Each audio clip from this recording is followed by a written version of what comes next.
ಇಂಡಿ ತಾಲೂಕಿನ ಎಲ್ಲ ಕೆರೆಗಳು ಹಾಗೂ ಹಳ್ಳಕೊಳ್ಳಗಳಿಗೆ ನೀರು ಹರಿಸಿ ಇಂಡಿ ತಾಲೂಕಿನ ಎಲ್ಲ ಕೆರೆಗಳನ್ನು ತುಂಬಿಸಬೇಕು.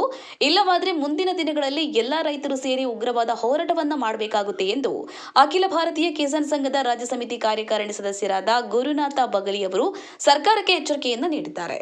ಇವರು ಇಂಡಿ ತಾಲೂಕಿನ ತಡವಾಲಗ ಗ್ರಾಮದ ಜೋಡಗುಡಿಯ ಶ್ರೀ ಮರಳಸಿದ್ದೇಶ್ವರ ಮಂಗಲ ಕಾರ್ಯಾಲಯದಲ್ಲಿ ಹಮ್ಮಿಕೊಂಡಿದ್ದ ಅಖಿಲ ಭಾರತೀಯ ಕಿಸಾನ್ ಸಂಘದ ಸದಸ್ಯರ ಹೋರಾಟದ ಪೂರ್ವಭಾವಿ ಸಭೆಯಲ್ಲಿ ಮಾತನಾಡಿದರು.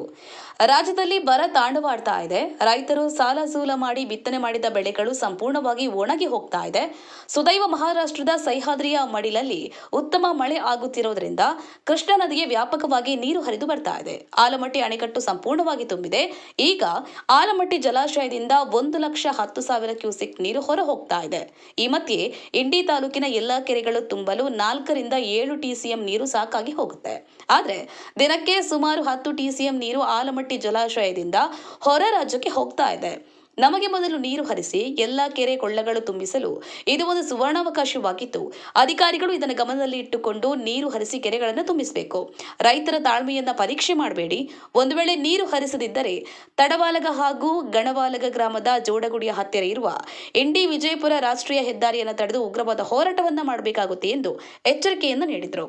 ಈ ಸಂದರ್ಭದಲ್ಲಿ ಇಂಡಿ ತಾಲೂಕು ಅಖಿಲ ಭಾರತ ಕಿಸಾನ್ ಸಂಘದ ಅಧ್ಯಕ್ಷರಾದ ಈರಣ್ಣ ಗೋಠ್ಯಾಳ, ಸಂಘದ ಮುಖಂಡರಾದ ಮಳಸಿದ್ದಪ್ಪ ಕಸ್ಕಿ, ಶಂಕರಪ್ಪ ರುಗಿ, ಶರಣು ತಾರಾಪುರ, ಅಂಬಣ್ಣ ಪಂತೋಜಿ, ದಶಗಿರ್ ಭಗವಾನ, ಶರಣು ಪಂತೋಜಿ, ಯಶವಂತ ಖಸ್ಕಿ, ಚನ್ನಪ್ಪ ಮಿರಗಿ, ಚಿದಾನಂದ ಮದರಿ, ಬಸವರಾಜ ಪಂತೋಜಿ, ಚಂದು ಖಸ್ಕಿ, ಮಲ್ಲೇಶಿ, ಸುಧಾಮ, ಮಾದೇವಪ್ಪ ಗೊಳ್ಳಗಿ, ಅಣ್ಣಪ್ಪ ಜಾಲವಾದ, ಮಳಸಿದ್ದಪ್ಪ ಮುತ್ತಗಿ, ಈರಪ್ಪ ತೆನ್ನಹಳ್ಳಿ, ಮಲ್ಕಪ್ಪ ಕಸ್ಕಿ, ಮಳಸಿದ್ದಪ್ಪ ಪತಂಗಿ ಸೇರಿದಂತೆ ಹಲವಾರು ರೈತರು ಉಪಸ್ಥಿತರಿದ್ದರು.